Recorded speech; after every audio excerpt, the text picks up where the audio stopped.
Let me just briefly introduce our panelists.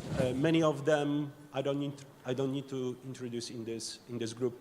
Sudha David Whip, who is our deputy director in Berlin at the GMF Warsaw, the GMF office in Berlin. She is an American presenting both American and German perspective on American leadership. So it's very good to have you with us, Sudha, and we hope to channel some of our friends thinking from Berlin side.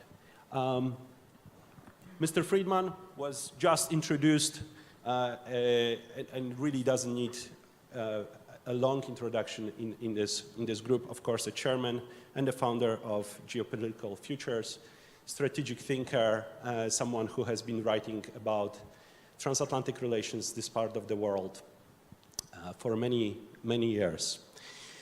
James Kirchhoff, visiting fellow at the Brookings Institution. James is a frequent commentator, sharp thinker, even maybe sharper writer. If you haven't read his latest book, The End of Europe, you should do this. A little plug for James, even though today we are going to pick his brain on the DC side of things and not about how Europe is going to fall apart in the near future. And last but definitely not least, Rafał Trzaskowski, Shadow Foreign Minister in Platforma Obywatelska, member of European Parliament, a former Europe Minister, and a candidate for the mayor of Warsaw. So someone who certainly has a deep background in foreign policy, but is also engaged in, well, the capital of Poland, which is absolutely a key race in the next elections.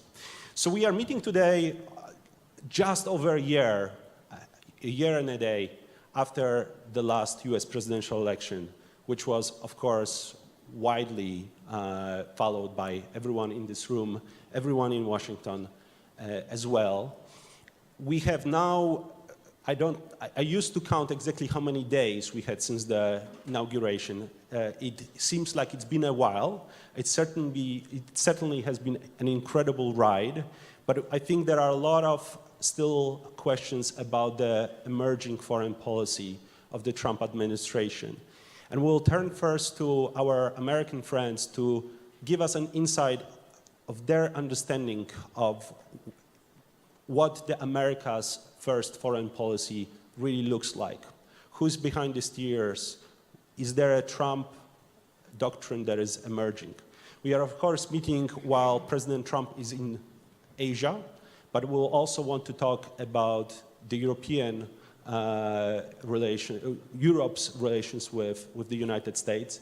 And I don't know if you have seen it, but yesterday Pew and GMF has come out with a recent public opinion poll that was an addition to the broader poll released earlier this spring.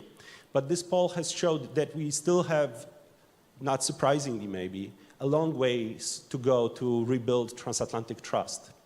46% of foreign policy experts believe that in case of military aggression against one of the NATO member states, United States would not come to the defense of Europe. 50% still believe that it would be the case, but 46 is a pretty high number. Fortunately, the publics are a little bit more confident. 64% of the publics believe that this would not be a problem. But anyways, we are meeting probably here in a bit of the elite group, so we should talk about ways that this gap, this trust can be rebuilt and addressed and, in fact, strengthened across the both sides of the Atlantic. Without further ado, I want to turn to Mr. Friedman maybe first to ask you for your reflection on the first months of Trump's administration foreign policy approach. And one of the questions that we often ask ourselves here, but also US allies in the Middle East and in East Asia is US slowly withdrawing, or is US ready to re-engage, and in what way? So if you could start us off with a few minutes of remarks, and then we'll follow the conversation. Thanks. I think it's very important to begin by distinguishing between the strange and remarkable personality of Donald Trump and the fact that he actually represents, poorly, a very deep strain in the United States. And that strain I'll speak to this way. It has been a long time since the Cold War ended.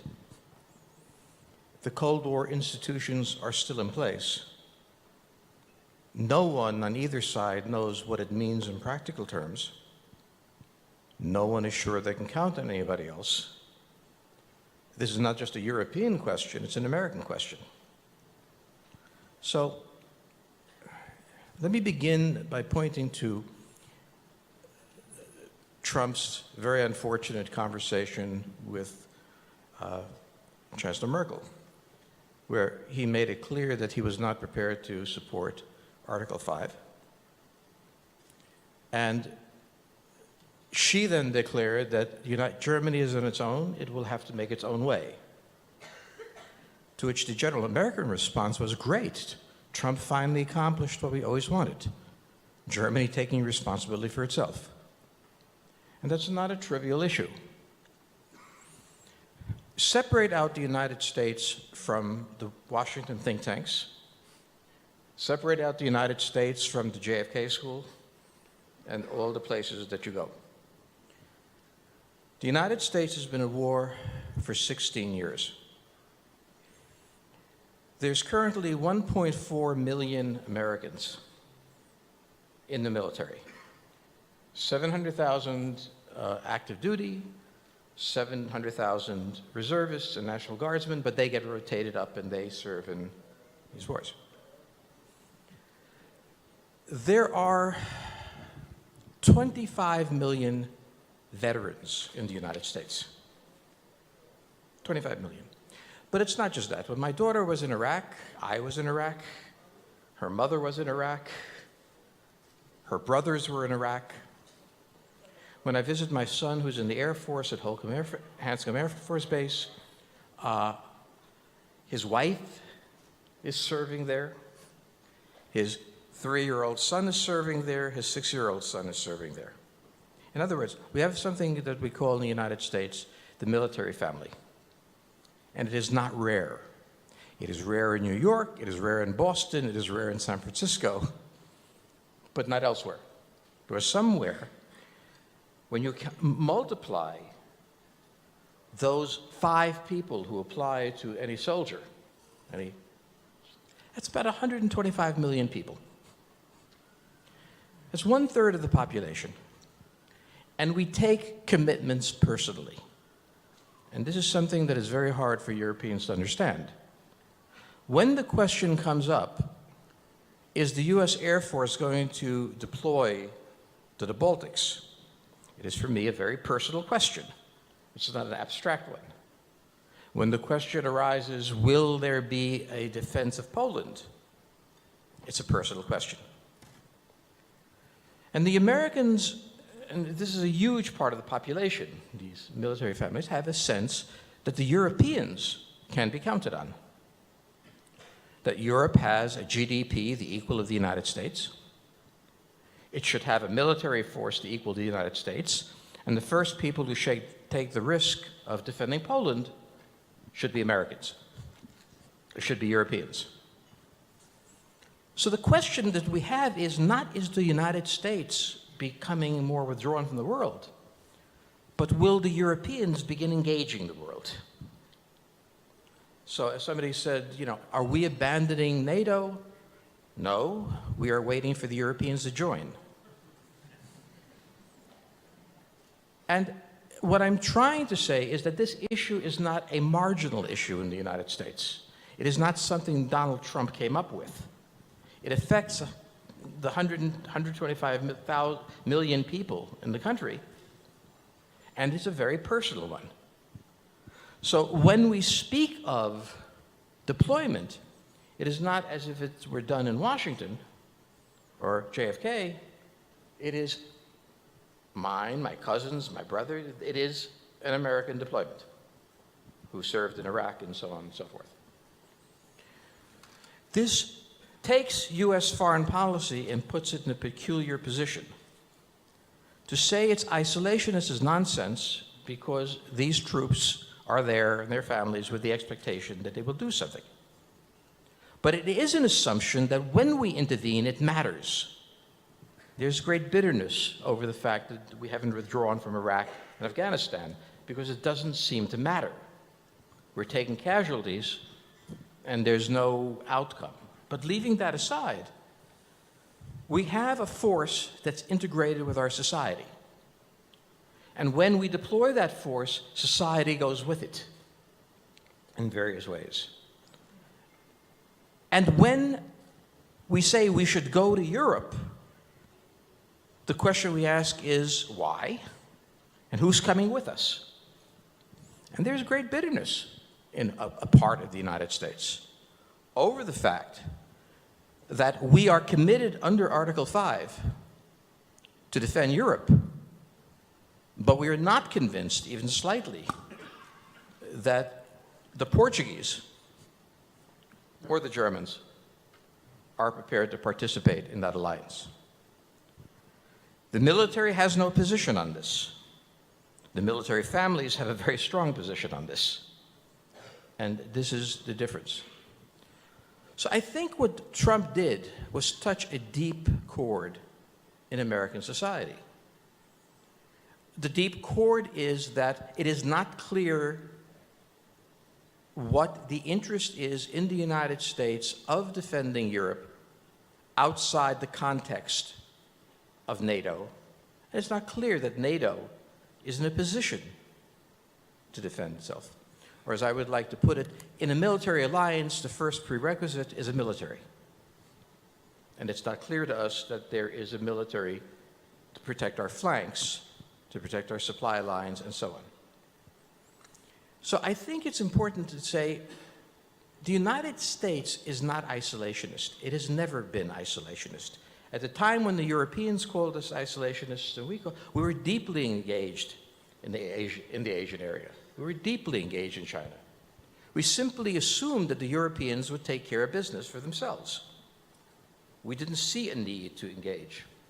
No one was more shocked than us, except for the French perhaps, when they collapsed in 6 weeks.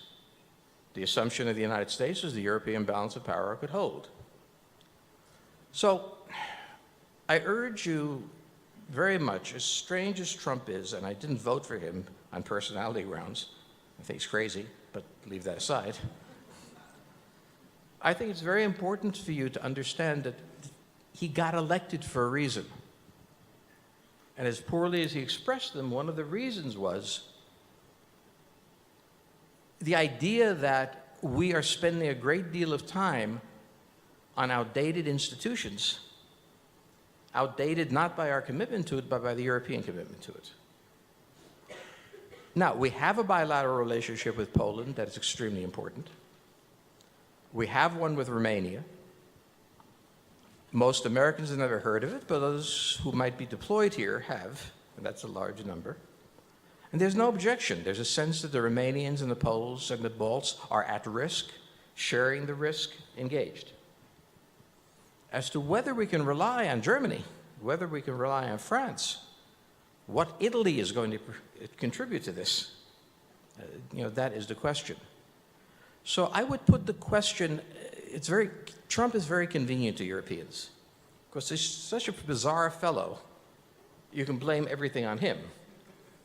But I turn it around to you. You guys don't make a whole lot of sense to us. And we are really questioning whether or not we want our children, cousins, brothers, aunts, whatever else there is, to be engaging in the European inability to defend itself again. So on that unpleasant note, let me stop. Thank you very much. I'm sure your points will raise quite a bit of questions from the audience and also the panel. It's great to have a German observer here as well. I do want to point out that it's President Putin more than President Trump who is stirring up quite a few of Europeans, especially on the flank to take care of its security, and this country is spending 2%, will be spending more, including 20% on modernization. But I think the points you are made are fair to discuss. One thing that I would like to point for further discussion is also American interest in the extended system of alliances that it has built after World War II. But let me turn to James for your view. Thanks. And one specific question, James. I mean, you've been critical on many occasions of the Trump administration, but one thing that, you know, people that are concerned about President Trump himself, they then point to the generals, to the Mattis, McMasters,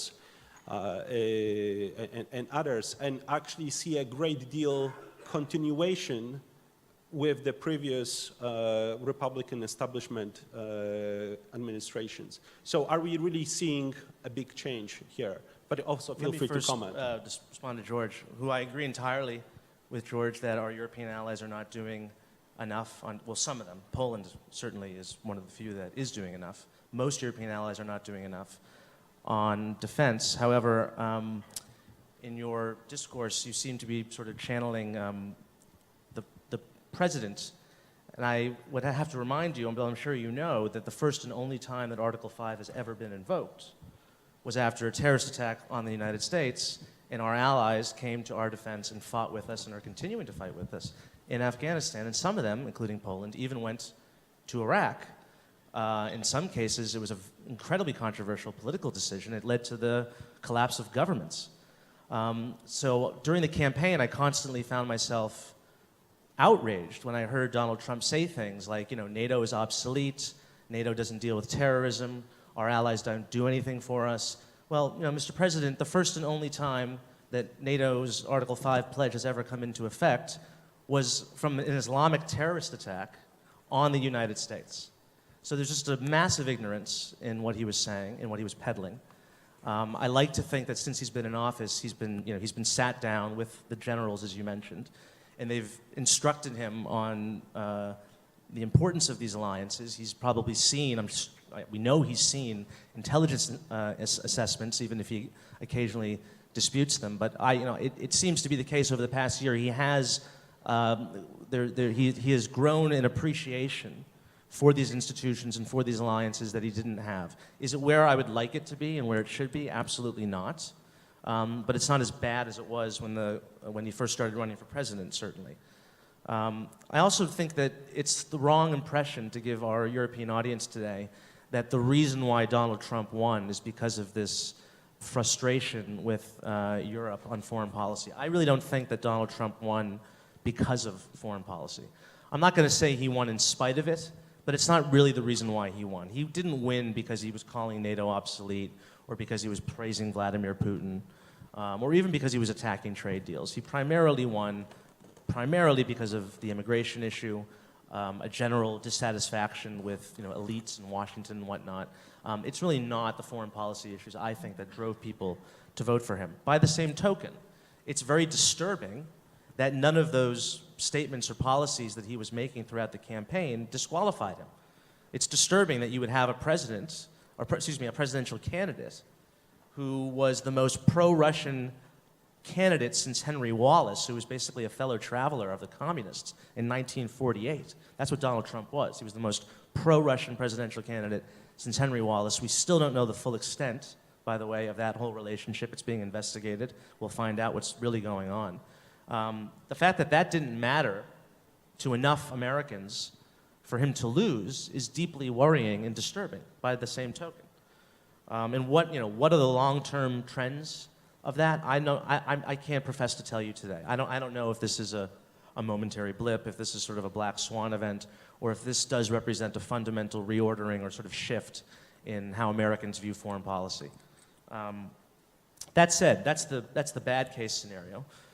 The good case scenario, or the positive side of all this, is that many of the appointments that he's made are appointments that you would have seen in a Jeb Bush administration or a Marco Rubio administration.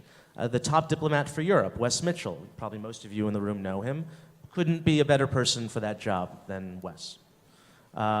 Same goes for Jim Mattis. Same goes for Kurt Volker, who's the special representative to the Ukraine negotiations. We might even be getting weapons sent to Ukraine, which was a complete non-starter in the Obama administration, not because the Congress didn't want it, we know the Congress wanted it, not because lots of people in the bureaucracies didn't want it, we know they wanted it, it was because the presidents, Barack Obama, didn't want it.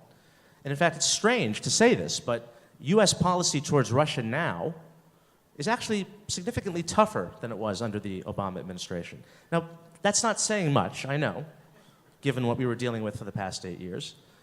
But still, it's quite a surprise when you were thinking of the nightmare scenarios that many of us had after Donald Trump won. We were thinking of a potential, Yalta II arrangement with the Russians, some horrible, maybe not pulling out of NATO, but some disaster with NATO. There were lots of really bad scenarios that were forming in our minds vis-a-vis Europe, Trump, Russia, and that hasn't really panned out yet.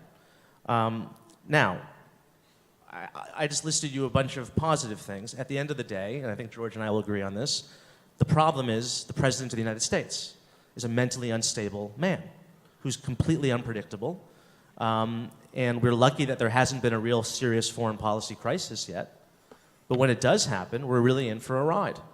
And I can only hope that the so-called adults in the room are able to, guide him into making sensible choices. Thank you very much. No crisis so far. It's North Korea brewing just as we speak, so fingers crossed. Let me turn to Rafał, Mr. Trzaskowski. For perspective of an ally on the flank,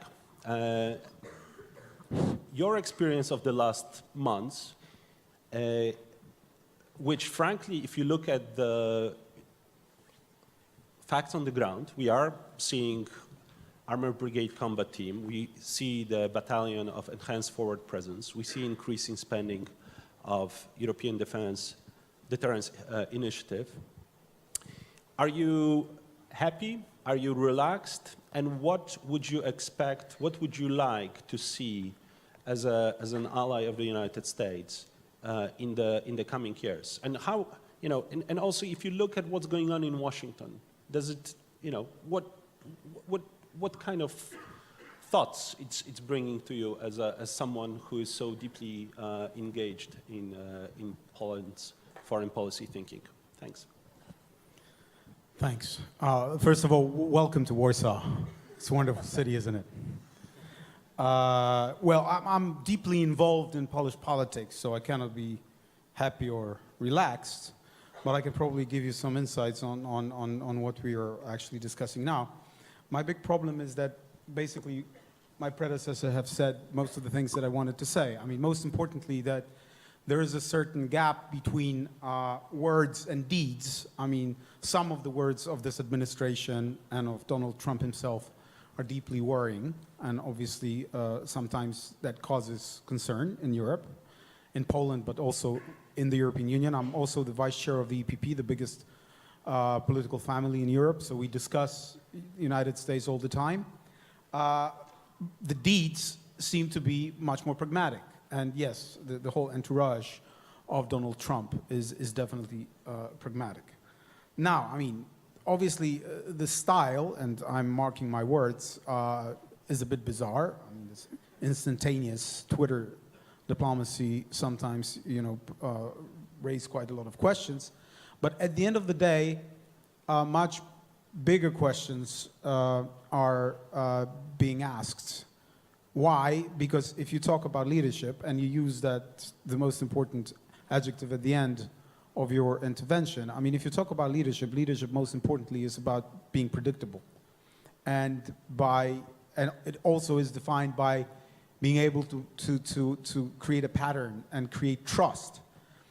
And here we do have a problem because, especially we Europeans, I mean, we're used to institutions, norms, treaties, and so on and so forth. And if someone comes into power and starts questioning those institutions and starts questioning the treaties, obviously we Europeans are a bit dizzy when we hear it, and we start asking questions. And again, when it comes to NATO, again, we're in agreement that obviously Europeans are not without fault. and I'm happy to be Polish in that case, because we do, regardless of the government, we are behaving in a responsible manner. But it's something completely different to come and require responsibility and even be tough than questioning Article 5. Because if you start questioning Article 5, I mean, NATO is built on trust, and it's not only a military alliance, it's much more. It's about, you know, underpinning our common values. It's about giving us direction. It's about us believing in one another when it comes to facing some of the most atrocious challenges that are around us. When it comes to Islamist terrorism, when it comes to unstable environment whenever we look, and if we start undermining that trust, I mean, we are really in a pickle. And how can you talk about leadership if trust is undermined? Especially, you know, coming from the European perspective, where, you know, tons of books were written about it. We do have a slightly different perspective when it comes to the a respect for values, norms, institutions, and so on and so forth. And now, I don't want to be Eurocentric, but I mean, you know, I just came back from like a month ago from China, and President Trump is in China. And when you start off, when the Americans are always saying that, you know, Asia is one of the most important directions of their policy, and it should be. Obviously, we Europeans are much more Eurocentric and transatlantic. But if you start off by actually recalling the TPP, then you're questioning your relations with South Korea when, you know, one of the biggest threats right now is North Korea. When you do not really have an answer when it comes to China, and some of Trump's pronouncements are really worrying, and I haven't heard, you know, his sort of views about, for example, One Belt, One Way initiative and so on. I haven't heard anything strategic coming from the White House. Then, you know, I mean, obviously that raises quite a lot of concerns when it comes to, as I've said, coming back to the most important 2 points, when it comes to trust and credibility. And those are the real questions, because as I've said, again, I agree 100% that when it comes to the delivery, when it comes to what the administration actually does, then those concerns are somehow alleviated a bit. But still, you know, the big strategic questions remain. And the most problematic thing is that if you're unpredictable and erratic, then how can you claim leadership? Anything happens. Iran, you know, the behavior is a bit. I'm marking my words, but questionable, or you know, it raises concerns, almost on every issue. So I hope that you know, the pragmatic administration and some of the good choices that were mentioned here will have a pacifying effect on the image of American leadership. But knowing Donald Trump's personality, we cannot take it for granted. And here I will smile at you and stop elaborating on it. Thank you very much. I think after this several months now, I think we can, with more confidence, say that we'll be faced with those two realities of, you know, predictability at the level of Mattis's, Tudors, and McMasters, and a level of you know, different level of predictability in the Oval Office. I'm not sure if anyone in this room believes that Donald Trump will have a change of personality soon. So it's a very good question of how, as allies, we adjust to the situation. Let me turn to Suda. Germany has been mentioned many times and in this conversation. And in fact, given the coalition talks, there is a very robust discourse on Germany's developing strategy toward the US. Chancellor Merkel made some, you know, pretty strong statements in the campaign.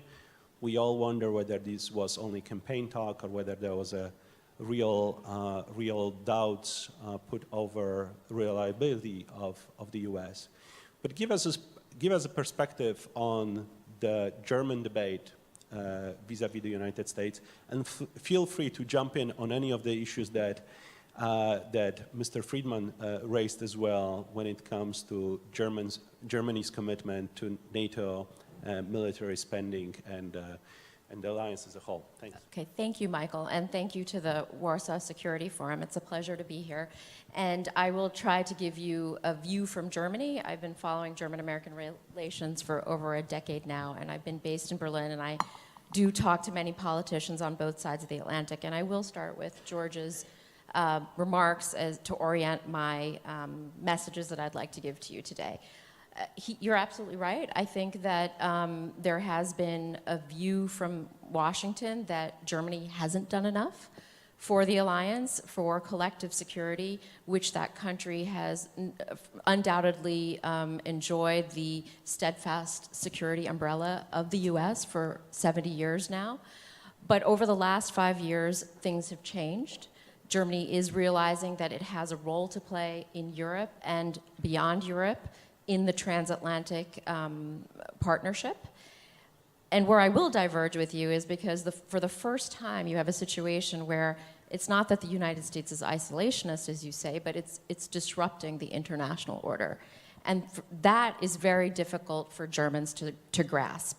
And as a result of that, you have a situation now in Germany where mainstream parties and established politicians have to come up with a strategy to deal with the United States. That was never a question. The US-German relationship was always bar none. It's an important pillar of German foreign and security policy, just as is the relationship with the EU and also with Israel. So for the first time, this is being questioned. And I think what's difficult is that you now have a situation where over the past 5 years, you've seen mainstream parties, including the Greens, realizing that they have to do more for the transatlantic relationship and for collective security with a populace that is, dragging its feet. As you mentioned, I think there was a Pew figure earlier this year that said only 40% of Germans believed in coming to the aid of a NATO ally, so Article 5. So that's not very encouraging. But the politicians realize that they need to do something. But when you have a White House that's disparaging, that's questioning the international order that is pretty much what the Bundesrepublik of Deutschland, the Bundesrepublik has been built on for the past 70 years, it's very hard for someone like Angela Merkel to justify spending 2% of GDP.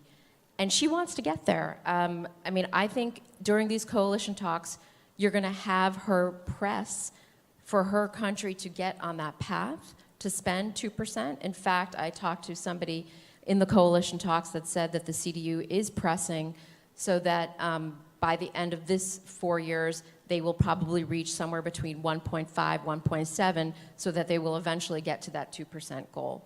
And then also that they're also going to press with the other parties that they're negotiating with right now, that NATO needs to be an important part of the coalition agreement, that we agree that Germany has an important role to play in NATO.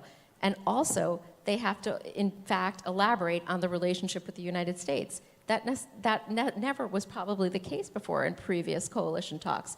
But for the first time, they have to come up with a strategy with the United States that we do still believe that we have an important commercial, security, and civil society relationship with the United States.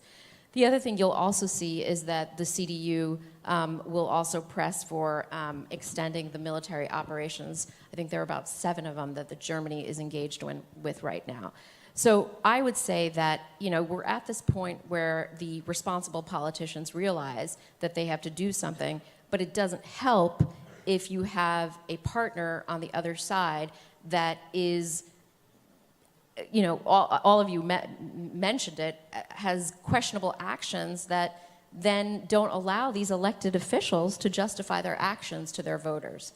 You already see now with the SPD declaring that they're going to go into opposition, they are going to fight hard against the 2% commitment. So I feel like the US needs to give the space to Germany because, as you mentioned, they're on the path, but we don't want to take them off this path of getting to their commitment. And finally, I will just say there are going to be 3 things that you should also look for here when this new government comes to fruition, if it does come to fruition, it's not necessarily a guarantee that there will be the so-called Jamaica coalition emerging early next year. You're going to see Germany pushing for closer European defense cooperation and also open to trade deals with other regions and not bilateral deals. And finally, also a commitment to strengthen the supranational structures such as NATO and also the UN. I think they are up for a Security Council seat next year. Thank you. Thank you, Sudha. For all the doubts that you raised that function vis-à-vis the United States in Berlin, the question that we on the European side should always ask ourselves is, what is the alternative? And our colleague Thomas Kleine-Brockhoff was one of the authors of a memorandum that basically listed all the problems that Germany has with the United States, and then basically said, but after all, we have to work with the US and try to influence it in a way that would also match European interest and values. We have great openings, but we have very little time, and we have fantastic people in the room. So I actually want to go straight into comments and questions from you, so we have time to, to have a little bit of discussion with you in the panel. Who would like to ask the first question? It's always, sir.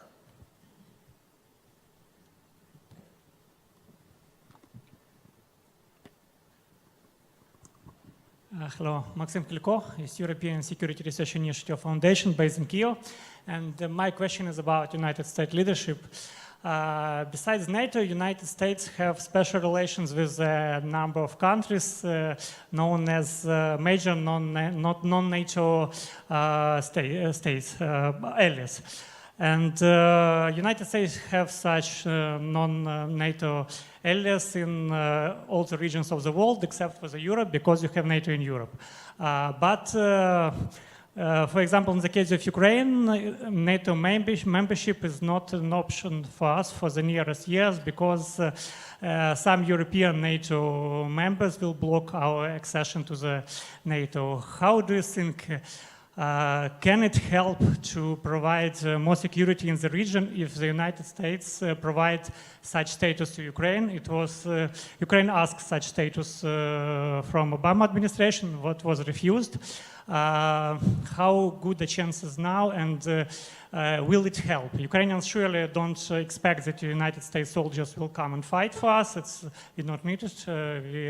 Our soldiers fight themselves, but to have more strong political signal of support and to have more strong relations in security sphere is really important, and maybe at least it's temporary decision, at least until the European NATO members are ready to for Ukraine to join NATO.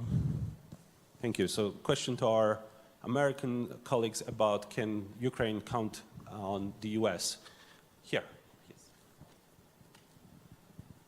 Fran Burwell from the Atlantic Council on Women in International Security.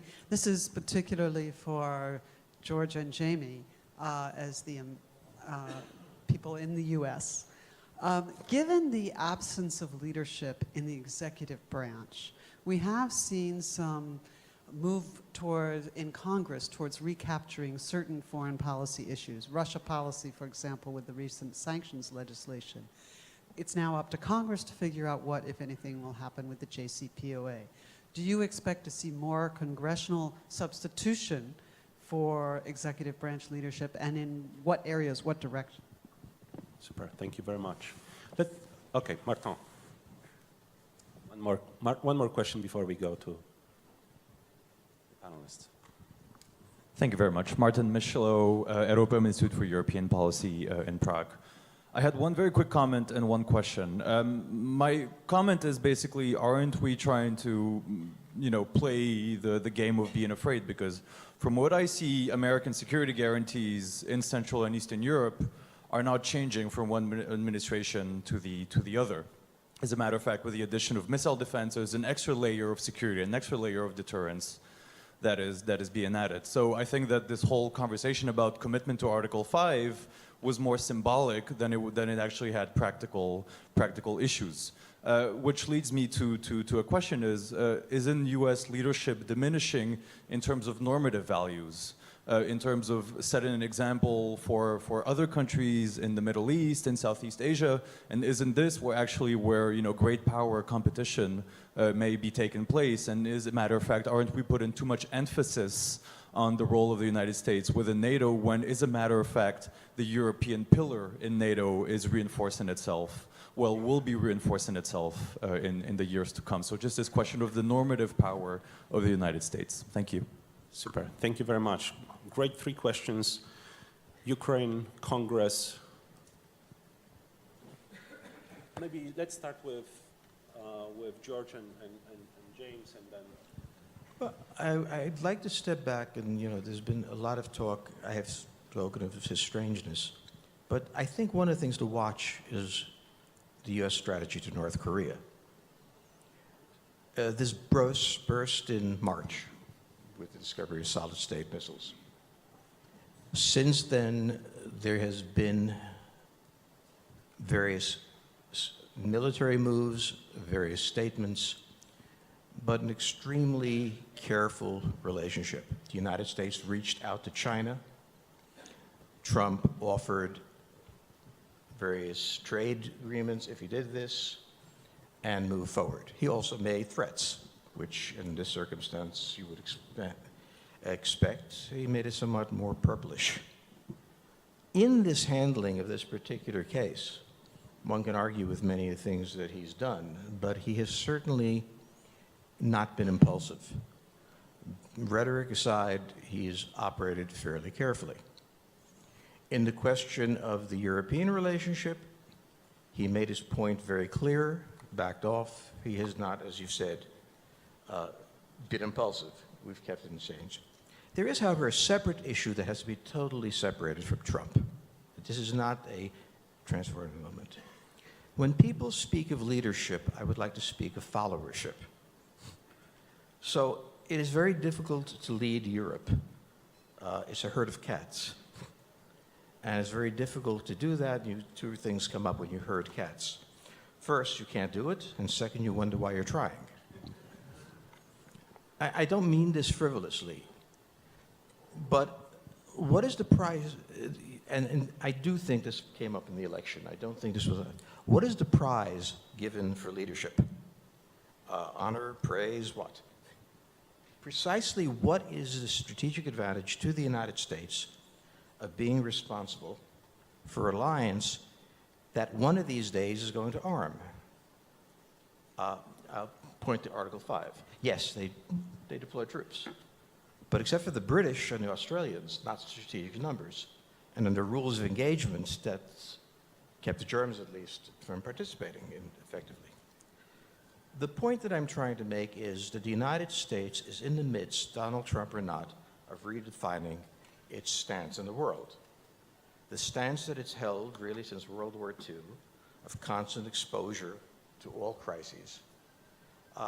Somewhere in Trump's incoherence is a statement, we have to be selective. We can't immediately be the first responder.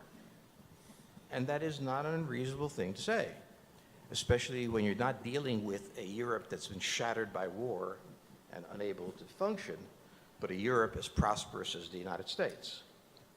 So I think it is not unreasonable, and I think this is what is happening with or without Trump, to ask for not an abandonment of the transatlantic alliance, but a redefinition of responsibilities, to understand what is everybody's responsibility. That's not a new thing. During the Cold War, we knew what the Norwegians were going to do. We knew about the Belgian fighter planes. We understood that the Bundeswehr was going to play this role. The Americans were. We knew what to expect from each other. In this new NATO, this disrupted NATO, we no longer know what can be expected from each other. We've spoken here about the disruptive nature of Donald Trump. I wish it wasn't him. But I'm certainly not unhappy to have fundamental principles of the European-American relationship raised, because they need to be raised. because the world in which NATO was created is no more. We do have potential crises in Ukraine. It may be necessary for strategic reasons and moral reasons to intervene in Ukraine. And who's coming with us? In the Cold War, we knew who was coming with us. We knew what the expectations were of each other. We have to have some fixed senses of expectations built not on rhetoric, but on capability. The problem I have with NATO is not that their heart's not in the right place, but their tanks and their planes aren't there. To hear, and I appreciate what you're saying about, they're going to get around to doing something. Well, we've heard that from the Europeans before, and they haven't done it.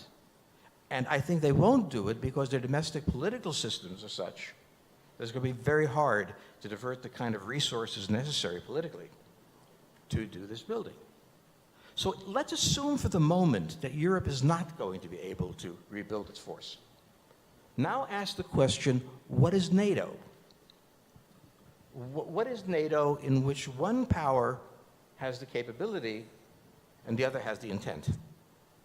So I won't back off from the idea of, one, Trump is an unfortunate guy. Two, he raised a question that had to be raised. And for the Europeans, not you, but others, to respond by saying, by raising this question, you're giving up your leadership, is really pretty outrageous. By raising this question, we are leading. We are saying this has to be discussed. And if you're not prepared to discuss it, you've answered the question.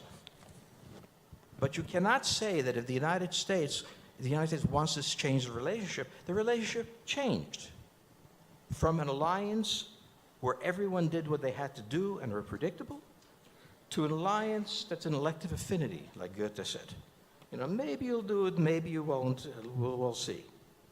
To be upset that the United States joins Europe now in the same statement, maybe we'll do it, maybe we won't. This is not leadership, this is following you. So I would argue that on the question of Ukraine, which you raised, what is the strategic deployment that we will use if there's an attack in Ukraine? My perception, this is not fair, is the United States will start shuttling troops. The Germans will declare the need for a peace process. The French will attack us for being provocative. I mean, who needs this in their lives? So I think Ukraine is a very good place to stop and talk. What if something happens?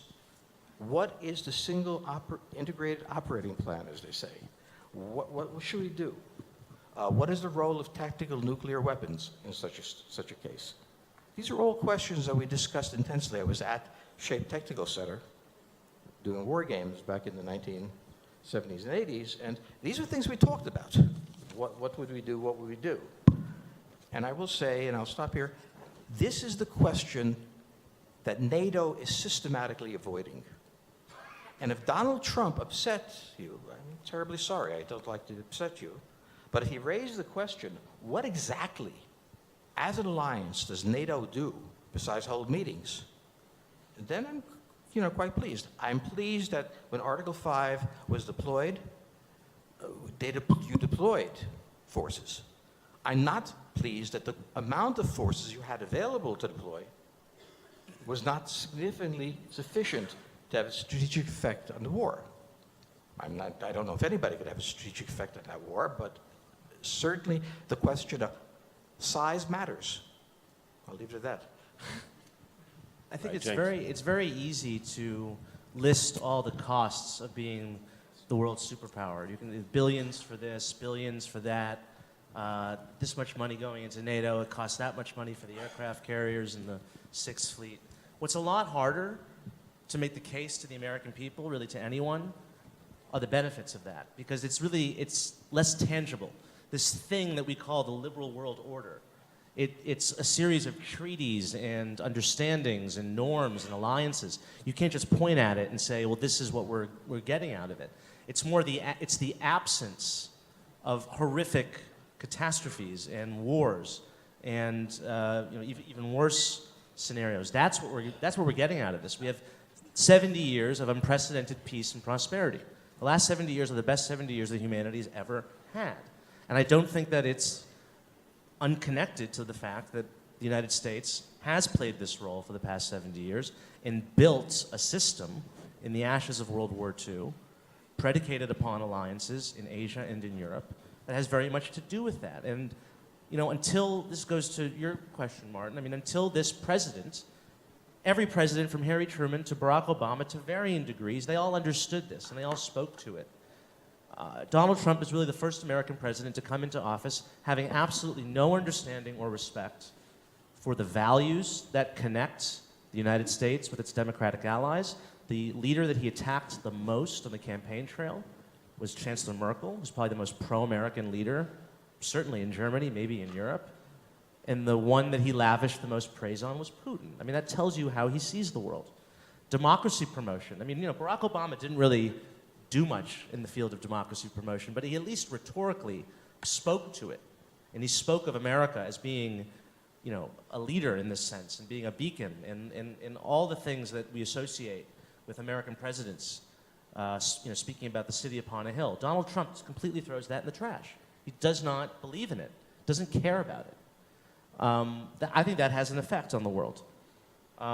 As to the specific questions, I mean, Ukraine, I'm sorry, I don't see that happening under this administration. Like I said, there might be weapons sent to Ukraine, but beyond that, it's hard for me to see, you know, major non-NATO ally that happening. As to Congress playing a more proactive role, I absolutely think that that's a possibility, primarily because I actually don't think Donald Trump cares much about foreign policy. The real issues that animate him, that animate his base, it's the MAGA agenda. It's making America great again. It's building the wall. It's revoking Obamacare. You know, obviously he's not doing a very good job in either of these. But that is, I think, what is motivating him and his base. We've seen already that he's allowed the State Department and the Defense Department and Congress to kind of, you know, move ahead and really be proactive on foreign policy. So I wouldn't be surprised if you see more of that in the coming years.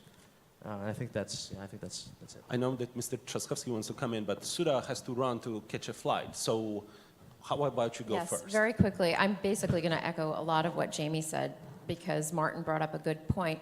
I mean, the duties and the motions matter about burden sharing, and I do think that Germany is on a path to becoming a dependable partner. I mean, President Obama called Germany an indispensable partner, and certainly it has stepped up its role over the past 5 years. But I do think that the values matter, and they undergird that relationship. And this is why that, what Donald Trump says also matters. We may be at a point where, as you said, by default, Germany does go to 2% spending of GDP for NATO. There's stronger integration of defense capabilities here in Europe.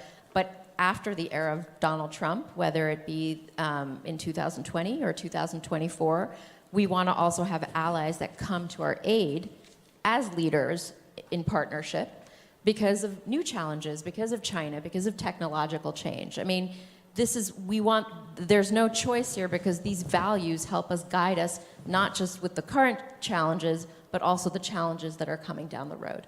And I'm sorry I have to run. Thank you. Could I say something? Is that all right? Sure. I mean, absolutely. No. I mean, this is something that touches the heart. I mean, the commitment to liberal democracy is fundamental in my mind. But I don't want to allow Donald Trump to suddenly obscure what America is. I don't want Donald Trump to obscure the problems that we have. I don't want Donald Trump to obscure the question of our relationship to Europe. What I'm trying to say is we were reaching the end of the old definition. Had Donald Trump not won, I'm sure that Hillary Clinton wouldn't have raised it, but it was going to be raised. Perhaps it had to be raised by a man who was psychotic and suicidal, but the United States isn't that. And the idea that I'm raising here is By focusing on Donald Trump, we are hiding fundamental deficiencies in the alliance. By focusing on Donald Trump, Europeans can evade their responsibility. We have a responsibility for liberal democracy. So does Europe. And Europe has to carry that out. But not only that, the way I would put it this way, the United States is a global power. We have a very serious challenge with Korea. It may lead to war. It may have led to war under any president, because every president since Bill Clinton has sworn that he would not allow them to get nuclear weapons. So this is not a double Donald Trump craziness. This is not a problem that Europe is participating in. No European is saying, okay, we're going to join you on Korea. You shouldn't. You don't have an agreement. But we do have global responsibilities, and the idea that we will have a unique European responsibility, and then we have only Japan over here. I mean, I would like to see an alliance of liberal democracies in which the Europeans, when there is a universal problem, such as North Korea, that is not just an American problem, can deploy there. I can't have that discussion if you have nothing to deploy. But what I'm getting very nervous about, and I think everybody will agree, the issues we are talking about are independent of Donald Trump. Okay? Donald Trump, we should have a session on with psychoanalysts and everything else. But do not confuse the fact that he's a very strange man with the fact that this feeling that the United States is bearing burdens that it should not have to bear is there in the United States. And it affects the alliance, because just as Merkel has to worry about her politics, any American politics, and it is an issue. It's an issue because we spent 16 years in war, and our kids have been killed, and they've come home legless, and we appreciate whatever help that was given, but we're tired, and we could use our partners to take the lead for a while. Yeah, but well, I'm going to give you a perspective from the eastern flank of NATO. I mean, I'm not so sure you can put Donald Trump out of the equation, because the style matters, and I will try to explain why. I mean, of course, there are deficiencies in NATO, and of course we need to talk about it, and we need to talk about justified American apprehensions, but the style in which you convey a message matters. I mean, if there are problems in a marriage, I mean, one option is not to talk about it and pretend everything is okay, but it does not mean that the only other option is to simply threaten divorce or say, okay, fine, so I'm going to cheat on you in front of your kids and in-laws. You sit down and you try to work out your problems. I mean, what do you do when your question. Crazy uncle moves into the house and he's waving his arms and yelling? Yeah, you still have to feed the kids, go to work, true, and everything but else. Let me Life finish. goes on. But let me finish. True, but it is much more serious than that, because it is about costs. Because what are the costs? I mean, look at what happened in Iraq, Syria, and so on. I mean, the cost of haphazard decision-making, of lack of inconsistency, is that we have one of the biggest problems when it comes to instability in the world. And now, this is the conversation that we should be having also with our American partners, and this is the conversation that we should be conveying at home. Because the question is, and this is the thing I want to end with, why am I talking about the style? Because if the leader of the United States, the president, questions Article 5 and says, maybe I will honor it, maybe I will not honor it, it just gives this huge, possibility for provocation from some of those guys who are in our neighborhood. It just encourages them to test it. And especially now, in the era of the hybrid warfare, when there are many ways in which you can test a bit, the resolve of the others. And coming from, with all the deployment, with the pragmatic policy of the administration and so on and so forth, I still think that the style in which you start questioning the deficiencies of NATO, if you go too far, you might cause the reaction of some of the really unpredictable guys around us, which is going to cost us too much. Especially, as I said, that now, in today's world, it's not just pressing the button. You can do 30 things in which you provoke, you try, you test the waters. I don't want to see it in my neighborhood. Let me Before you just fully respond, because we have to also come to an end, let me just finish with one question, and you are more than welcome to respond to Mr. Trzaskowski as well. But in the end, I mean, let me do one quick defense of Europeans, by the way, because you have been extremely tough on people in this room, and maybe we didn't have enough of an interaction to be able to address it. I mean, the fact that the enhanced forward presence is a national presence. I mean, in case something happens in the Baltics, it's not only American soldiers, it's not only Polish soldiers, but it's the German, the French, the Canadians, the Brits, and many others who will be in the midst of the battle. I fully agree with your issue of burden sharing and the follow-on forces. We have big problem there, but I think the direction in which the alliance is going abide very slowly matters. But my question to you, to sort of maybe close our conversation, is, regardless of Donald Trump, then, if we take out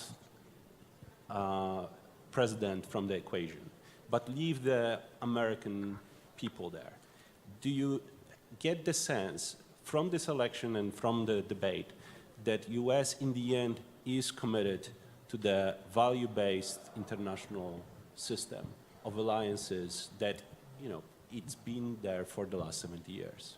And maybe we close with this. So, I mean, Yes. so is it committed to a value-based alliance system? I'm not even sure what that means. Is it committed to NATO? Yes, marginally. Just as Germany is marginally committed.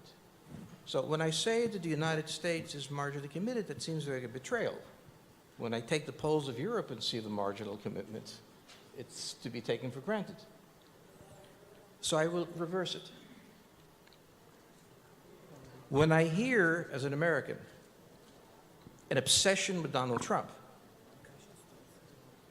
and an evasion of more fundamental questions, I also am raised the question about the Europeans, which is, are you serious in listening to those who aren't the president ask for a modification? Or do you believe that NATO, as it was founded 70 years ago, should remain without substantial modification? I don't know what the European position is. But I think the problem is we've never managed to have an honest dialogue on NATO 70 years later. And we're avoiding again, this time because Donald Trump is president. This was not the first time the question of NATO was raised. It was raised in the Obama administration. It's not its being, but its structure. It was raised in the Bush administration. The question of 2% funding is an old question and an old commitment that hasn't been honored. My fear is, and I'm realizing, coming here, that this really is, as I said, the crazy uncle has moved into the house. But the house is still there, the family's still there, and we're still having the conversation. So if we will suspend all discussion of serious issues between us because Donald Trump tweets, then I think we have a problem between the United States and Europe. If, on the other hand, in spite of that, we can have this discussion, well, finally we'll have the discussion. The timing of this questioning of the role of NATO I find very bizarre. I mean, in the 1990s, people talked about the purpose of NATO. Remember, out of area or out of business. Then there was Afghanistan. What is NATO doing in Afghanistan? Then there was Libya. All these questions about the role of NATO should have been put into an end, if not in 2008, then certainly by 2014. It's clear what NATO's role is. It's back to what its role was in 1947. It's to keep the Russians out, the Americans in, not the Germans down. We want the Germans up, but it's pretty much the same role that it was before. And so to have a presidential candidate come around in 2015, a year after Russia perpetrates the first armed annexation of territory on European soil, start questioning the purpose of NATO, I find that completely abhorrent and ridiculous. But to your question, Michael, yes, I do think America is committed to NATO, because look, foreign policy, when it's practiced, is an elite preoccupation. It's practiced by elites. It's not something that the average person has much of a say in. And we depend upon elites being responsible in the practice of foreign policy. And usually usually that's what happens. This time around, we had a very strange phenomenon where a reality television show host decided to run for president, and he was just completely irresponsible and had all these crazy ideas, and they found some resonance with the American people. But normally you trust presidential candidates not to rile up the worst impulses in their publics that they're appealing to. You trust them not to whip up xenophobia, not to do things like question NATO, not to question the post-war world order. No American presidential candidate had done that before until this guy. So I'm hesitant to say that there is some deep American, repugnance towards the liberal order, and that we're on this downward trend towards abandoning NATO and abandoning our world role. I do think a lot of it has to do with the particular person of Donald Trump, and I'm not sure if this thing that we're experiencing will outlast him. Just agreeing with everything you said, I just wanted to add one more thing. First of all, let me be absolutely clear that we need to talk about the future of NATO, and we need to be very frank about it, and we need to discuss the modalities, we need to discuss the future. That is absolutely obvious. But it is a question of degree, what you say, in those volatile times. And remember one more thing, that Europeans now, if you are so drastic with what you say about NATO undermining its commitment, many Europeans are not actually thinking, okay, that means that we need to strengthen NATO, but they simply think, okay, we got to do it in a different way. Strengthen European Union capabilities and forget about our alliance with our transatlantic alliance. And this is, for me, a geopolitical mistake. So we need to talk about it obviously about the future, about the modalities, but in a way which is responsible, especially when we have Vladimir Vladimirovich, on our borders, and the instability in the south. And that is the only thing I wanted to say, because obviously coming from Poland, I would be the last to say we shouldn't honestly talk about, our responsibilities when it comes to our European allies and so on and so forth. You're absolutely right on that. Thanks. Thank you very much. Well, this was quite a discussion with crazy uncles flying in, but I think the conclusion is that the rest of the family is committed, but we really have to figure out how we split the bill.